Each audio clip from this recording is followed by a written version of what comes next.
If you think you understand England, wait until the last bar of cell service vanishes at the top of Hard Knot Pass. You're not just disconnected, you've just crossed a geographical event horizon straight into a dead end, where modern Britain has completely disappeared. Welcome to Wasdale Head, the Valley of Extreme Paradoxes. Here, the deepest lake conceals undecayed bodies for decades, the smallest church sits beside the cemetery of failed conquerors, and the highest peak always threatens to swallow travelers with giant shadows that emerge from the mist. I ventured into that blind spot for 72 hours, 3 days without Wi-Fi, no convenience stores, no familiar engine sounds.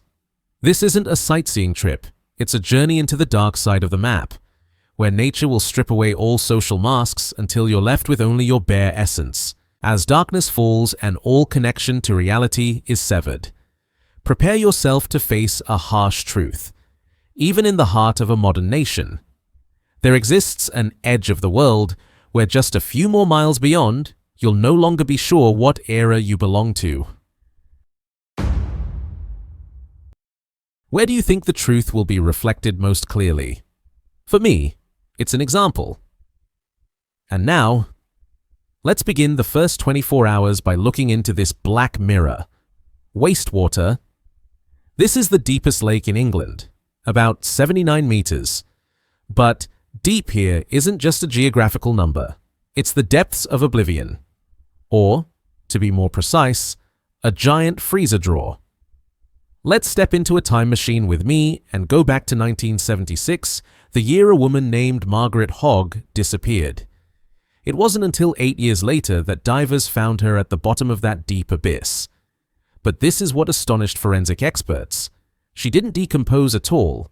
The water in wastewater is so cold it freezes, and the absolute lack of oxygen has turned human tissue into hard wax, a process called saponification. When she was brought up, she looked like a plaster statue, her face still intact as if she had just sunk this morning. Wastewater doesn't erase traces, it preserves the truth, keeping secrets from ever decaying. Perhaps nature here has a much better memory than we do. Delving a little deeper into the world of divers, you'll encounter a curiosity called the Dwarf Cemetery. At a depth of over 20 meters, dozens of dwarf god statues are scattered under the black mud, forming an eerie village. It started as just a joke, but it soon became a psychological trap. Police had to order a cleanup because so many people were so engrossed in finding this village that they forgot it was likened to a death trap created by pressure and darkness. Inanimate objects suddenly become terrifying seducers. So too, while we always strive to save porcelain statues, human lives are left behind by the cold water. But the biggest mystery isn't what we throw down, but how we exploit this valley. Just a few miles away, across the granite mountains filled with iron ore, is Sellafield, the UK's largest nuclear complex. Do you know, the pure water of wastewater is being pumped directly to cool the nuclear reactors and process radioactive waste. It's interesting to see how the purest form of nature is serving humanity's most dangerous technology, a forced coexistence between primal beauty and atomic fear. And it was the blind spot isolation of Wasdale that protected that secret. Here, there is no cell phone signal, and the GPS frequently jumps around due to the magnetic field from the towering granite cliffs. You're not just disconnected, you become lost and invisible. If you slip down the cliff face of the Screes, which plunges straight into the lake below, the only thing you can rely on is your own scream, not a new iPhone. At the bottom of this lake, time also stands still. Arctic char trapped since the Ice Age still swim in darkness, completely isolated from the world's evolution for 10,000 years. They are prisoners of silence. Wastewater is like a time capsule. As night falls and darkness blankets the lake's surface, you won't be able to tell where the water ends and the sky begins. All directions disappeared. You're standing in England in 2026, but you see the sky of the Viking era, a beauty left behind, empty, and evoking the feeling of an unmanned stage. Isolation here is not an inconvenience. It's a stark truth. If the world outside collapses tonight, would this valley even care? Or will it remain silent, preserving its dead bodies and nuclear secrets for a few more millennia? If you feel a slight chill from the depths beginning to touch the back of your neck, please subscribe so we can hold on to each other in this darkness before we step onto the shore and face an even more terrifying journey. Because cold water can keep the body intact, but the fog on land is what causes the soul to get lost. Are you ready to carry a breathless person on your back and walk on the road of the dead? If the cold at the bottom of Wastewater Lake preserves the body, then the winds on Burnmore Pass are what imprison the soul. I'm standing on a corpse road, a name that sounds sensational, but is a harsh reality that the ancestors of the people in Wasdale had to endure for centuries. In this valley, the end of life is not an end. It is the beginning of an expedition. In the past, Wasdale was so isolated that the church did not grant burial rights to this land. That means when someone passes away, they are not allowed to rest in their birthplace. The living had to strap the coffins onto pack horses or carry them directly over mountains hundreds of meters high to reach the cemetery in the nearby Eskdale Valley. A long journey of nearly 10 kilometers through deep swamps and steep cliffs. It's ironic to look at the religious system of that time.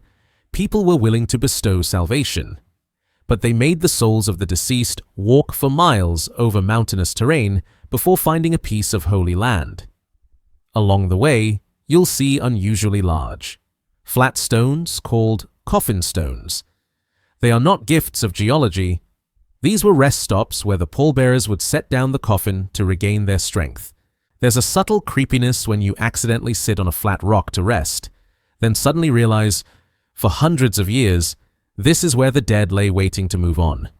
In winter, when this road is snowbound, Wasdale becomes a true prison. If someone dies in January, their relatives have no choice but to wrap the body in wax-impregnated cloth and store it in the attic.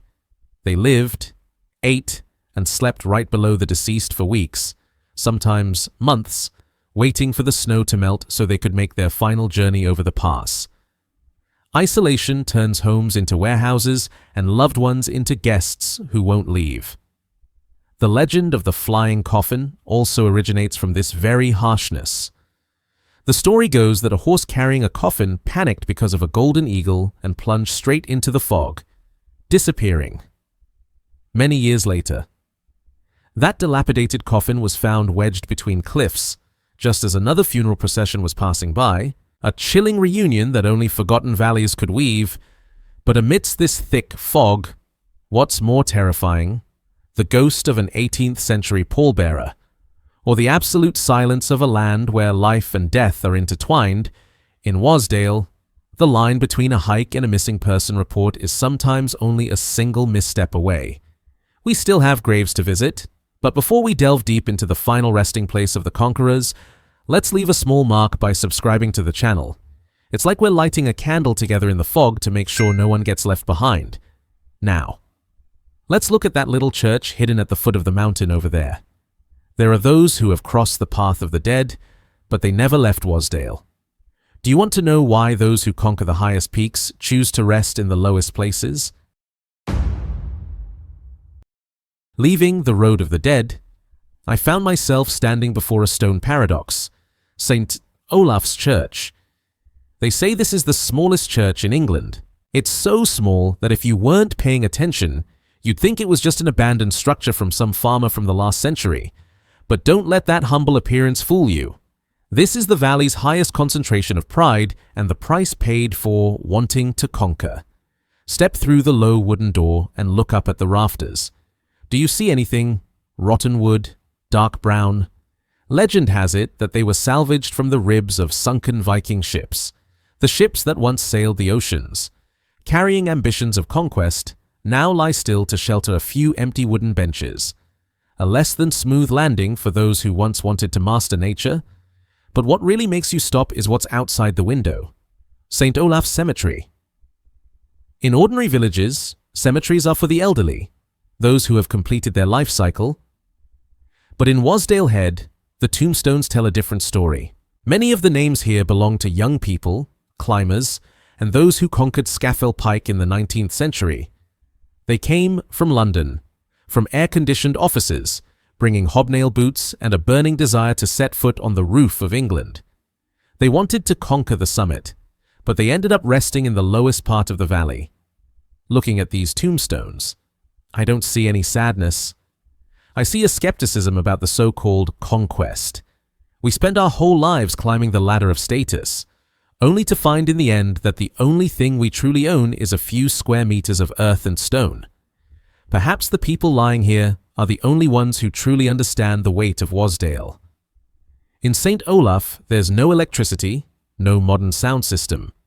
Only the flickering light from the stained glass window, the only pane not depicting saints, but an image of a lone climber amidst the mist illuminated the space, a strange tribute to glorious failure.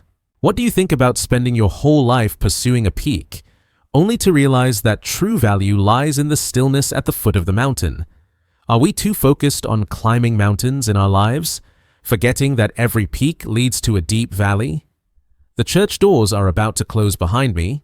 We will leave this peaceful shelter to face the thing that directly sent those conquerors back to the earth. But before we climb higher, if you find these stories worth keeping, please hit subscribe as a way for us to continue this journey together on this mysterious map. Now, look up at the summit of Scafell Pike. That place is not for prayers. That place is only for absolute solitude, and a giant shadow is waiting for you in the mist. We are leaving the protection of St. Olaf's stone walls to enter the true dead zone of the valley. In front of me is Scafell Pike, 978 meters of sheer granite rock. In America, this number might seem modest compared to the Rockies, but here, amidst the isolation of Wasdale, it's a formidable foe. This is where every concept of modern Britain officially evaporates. Stepping onto these rocky slopes, you'll realize something strange. The phone in your pocket is now just a useless piece of aluminium. No signal, no GPS. In fact, due to the high iron ore content within the mountain, compass needles often spin wildly as if being teased by an invisible hand. You're not just disconnected from society, you're disconnected from geographical reality itself. But that wasn't the scariest part. When you walk alone through the thick fog, be prepared to meet the grey man. There have been hundreds of reports from experienced mountaineers about the Brocken spectre phenomenon. For a moment, when the sun is low behind you, your shadow will be projected onto the mist in front, becoming a giant black silhouette tens of meters tall with a brilliant halo surrounding your head. It moves with you, coming closer as you walk. Scientists call it an optical phenomenon. The faint of heart call it a ghost. What about me? I call it a reflection of the loneliest fear in the human soul. The rooftops of England are not meant for fun picnics. The temperature here can drop from 15 degrees to -2 degrees in just 10 minutes. When the fog rolls in, you lose your bearings completely. At that moment, the stones were no longer just stones. They became living entities waiting to devour you. Every wrong step could lead you back to St. Olaf's cemetery that we just passed. Are we living in an era where everyone wants to stand on top of the mountain to be seen by the whole world, instead of standing there to be able to see the whole world? Scafell Pike brutally strips away that ego of yours. It forces you to admit that, before nature, you are not a conqueror, you are just a small creature trying to survive the cold night. Now that our legs are aching and the cold is starting to seep into our bones, we need to find shelter, a place with firelight and the sound of people. But be careful, because in Wasdale, the warmest place is also the one that holds the greatest lies. Don't forget to subscribe to join me on my descent. We are about to enter a place where every word spoken needs to be verified with skepticism. Are you ready to have a beer and listen to the greatest liar in the world? After 60 hours, the Wasdale Valley begins to launch a more sophisticated psychological attack. It blurs the concept of time. When you don't have social media notifications to mark each minute, and the sun is obscured by towering stone walls, your biological clock begins to enter a state of free drift. This is when the phenomenon of daytime disorientation occurs. You look toward the Screes Cliff, millions of tons of steep rock plunging straight down into the lake. There, time is measured in ice ages, not in seconds. When standing in this vast space for too long without human interaction, the brain begins to create false sounds on its own. The sound of the wind whistling through the cracks in the rocks suddenly resembles the cry of a child, and the sound of the water lapping against the rocky shore carries the rhythm of a distant conversation. Psychologists call this the brain's response to a stimulus-deprived environment, but in Wasdale, they call it the call of the void. The isolation here is not just the lack of Wi-Fi, that is a sense of isolation. You realize that if you were to disappear right now, the valley would still retain that eerie stillness. The black-faced sheep will still leisurely graze, wastewater will still be pitch black and cold, and the mountains will still stand tall as they have for millions of years. Your presence, with all its worries, fame, and bank accounts, is completely weightless in this land. It feels like a forced purification. Wasdale strips away your ego until you feel like just a speck of dust among the granite boulders, and it is precisely in that moment of the ego's collapse that you truly begin to listen to what the valley wants to tell. That is a truth that cannot be described by data, but can only be felt through the trembling of hands gripping the cliff. Do you have enough courage to face your own insignificance without going insane? Or will you rush to find a firelight, a glass of beer to fill the vast emptiness that Wasdale has just dug deep into your soul? That's exactly when we need a place to hide in. And there is no better place to escape reality than stepping through the door of the local pub, where stark truths are molded into idle tales to soothe the fears of humanity. After 48 hours facing the brutal silence of stone and water, I found myself sitting in the Wasdale Head Inn. This is the only shelter in the valley, a tiny island of warmth in an ocean of darkness. But don't let this coziness fool you. This is the sanctuary of liars, where truth is a luxury and fiction is an art form for survival. You see, when you live in a place where fog can swallow an entire flock of sheep and lakes can keep human bodies intact for years, your mind starts to rebel. To avoid going crazy from the silence, the people of Wasdale have learned to magnify their world. In this very room, the annual World's Greatest Liar competition is held, a tradition honoring Will Ritson, the first landlord, who swore that the sheep in Wasdale had shorter left legs than right legs so they wouldn't fall over when walking around the steep mountainside. It sounds ridiculous, doesn't it? It's interesting that the rules of this competition explicitly state politicians and lawyers are prohibited from participating because they are too professional at lying. Here, lying isn't about deceiving or taking advantage. Lying is about creating a different reality. A reality where humans are no longer small and helpless against nature. We live in an age of objective truth and digital data. But in Wasdale, it's understood that sometimes a good tall tale is worth more than a boring fact. There's a quiet weariness behind the hearty laughter. Modern systems promise us transparency and global connectivity, but in this pub corner, all of that is meaningless. People don't need to know stock market indices or international news. They need to know if the fog will clear tomorrow so they can get another funeral procession over the pass.